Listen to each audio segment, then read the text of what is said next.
everyone, hope you guys are very well and welcome to this tutorial.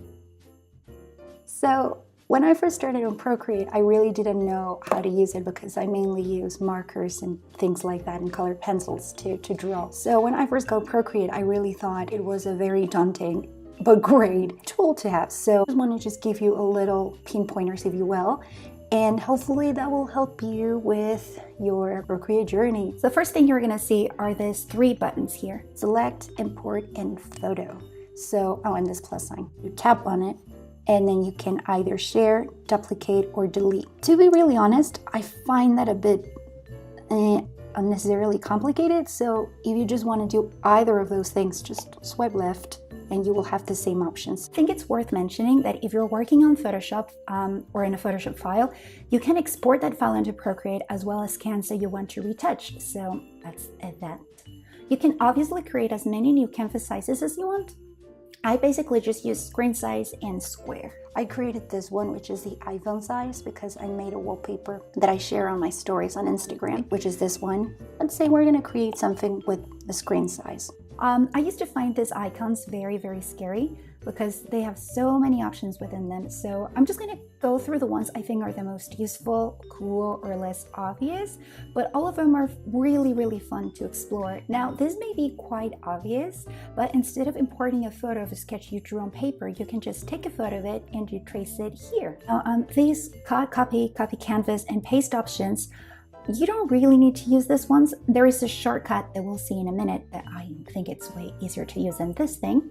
The perspective guide, I think is very handy if you're drawing buildings or backgrounds. And for sharing, luckily you have many good file options here, including Photoshop. I personally tend to always use TIFF or PNG. So this video option right here, you will have the time-lapse replay. Oh, sorry. I'm gonna move this. The time-lapse replay is really cool, and it's basically, I have another video up on my channel, and it's basically this. You can start a live broadcast. I've never done that, but it looks like a very cool feature to have. And you can export your video here to share it on Instagram. Preferences, I think the one I find very useful is this one, the light and dark interface. I think this is the default setting that Procreate comes with. I prefer this one because in my head, it just feels more like paper. So if you are left-handed, this is very handy, having the right hand interface. So, you just have it here. And this thing, brush cursor, what it does, I don't like it, but means that you can see the shape of the brush. I just find it too distractive, but if that's something you like, this is how you get it. I'm just gonna show you this because I think this is quite cool. I think the default setting on the iPad is that if you use either your finger or your pencil, you can draw. I don't want to use my fingers to draw because sometimes if I zoom in or zoom out, if I pinch in and out, I would just create little smudges, which I don't like. So I just want the Apple Pencil to be the one that's doing all the work. So if that's what you want as well, you would go to Advanced Gestures and select Gestures Only. This one, the magic wand, are adjustments to the actual image. The S is basically to select things. We'll go through them as well because you have another options down here that I would kind of like to explain real quick. And the arrow is basically like a regular arrow. I'm not going to go too much into brushes because I think that's a very extensive topic and probably something that I would like to talk about in a different video. You know what? I think the Procreate has very, very decent brushes. My favorite ones are gouache, and I really, really like the HB pencil. Now, for palettes, my tip would be to stick to colors that you already like and use. I'm so used to my Copied, so I've created a new palette with the same colors I always use. When working digitally, I think it can be very daunting having literally every single color there is. Maybe we can talk about color and color palettes in a separate video. Over here you have undo and redo, but there's a very, very easy way to not use these ones. Let's say that you draw a circle that you don't like. If you want to get rid of it, with 2 fingers, tap on the screen and it's gone. But let's say that you want it back. Oh no, 3 fingers. Isn't it great? Now, this is a really cool trick to change the opacity of a layer. If you go onto the little N right here and tap on it, you can adjust the opacity of your layer. So that's how you do it. But if you just want to use fingers, with 2 fingers, tap on the layer and this slider will appear and you can adjust to the left, to the right. So you have those 2 options. Another thing, like if you want to start painting on the canvas, but you find this very distracting, you can get rid of it.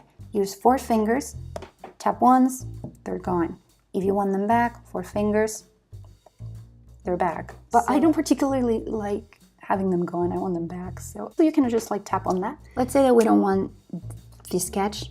You just swipe like that to the left and you have this. You can either lock it, duplicate, or delete. So we're gonna delete it because we no longer need it. Let's say that you wanna add a little bit of shadowing or to add texture to your image. Probably you would just draw like that.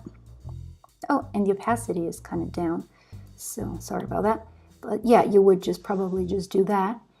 And you would probably have to be really careful to not go outside the lines, and that it's kind of painful. And then you'll have to go to the erase and just erase. And probably you will create a new layer to not mess up with the background. Like, let me just tell you, there's an easier way to do that. If you select alpha lock, you will notice that the background has little like squares. This is going to do something amazing that, I'm sorry, I'm a bit ashamed to admit this, but I didn't know this because I'm more used to traditional media, let's say. So for me, this was like... Let me explain real quick what this does. Alpha lock allows you to add color or textures only to the things that you have drawn on that layer. So in this case, what you add will stay within the lines of the flowers I drew here. So there is no need to erase anything afterwards because everything will stay within the lines. Hopefully that makes sense. Let's say that you've created something horrible here and you're like, what was I thinking? You could either go to layers, swipe left, get rid of the layer, or you can just use your fingers and just move it like that and it's gone. One thing though is that it has to be canvas sized. Let's say that you want to merge more layers, you can just pinch like that and they will merge. Also, to create a new layer, you can also pinch outwards. Let's say that you want to create a group of layers to have everything more organized. If you swipe to the right, like that, onto all the layers, you're gonna notice that they are blue now, like a light blue. If you want to group them, just tap on this 3 line, and then you have to first create a new group. Let's go back to this 2 ones because these are the ones that I really struggled to understand. So this one, this is a select tool, and what it's going to do is select whatever you want to select within the image. So you see as you click on it, you will have 2 options here, freehand and automatic.